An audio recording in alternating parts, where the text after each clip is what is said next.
Welcome! Today, I am going to teach you a delicious and simple way how to make fresh homemade ginger tea. Ginger tea is a Philippine herbal beverage that is made from fresh ginger root. It is healthy to drink and delicious.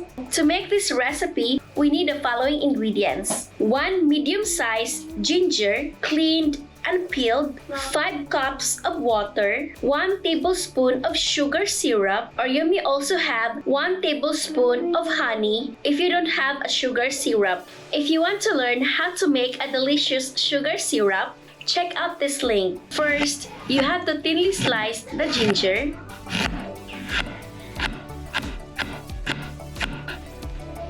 Right after cutting the vegetable, place them in a pot with water. Then, we are going to boil this or until the color of the tea is slightly golden brown and the aroma is completely coming out. Grab a cup and pour the ginger tea into the cup.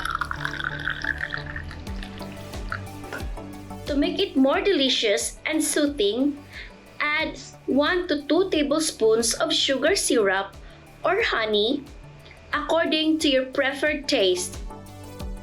Ginger tea's taste is slightly sweet, slightly spicy, and the aroma is good. I hope you enjoy this recipe. And if you're interested to learn more about the health benefits of ginger tea, be sure to watch my video on that. Also, hit subscribe for more delicious Philippine recipes. Thanks for watching and have a great day!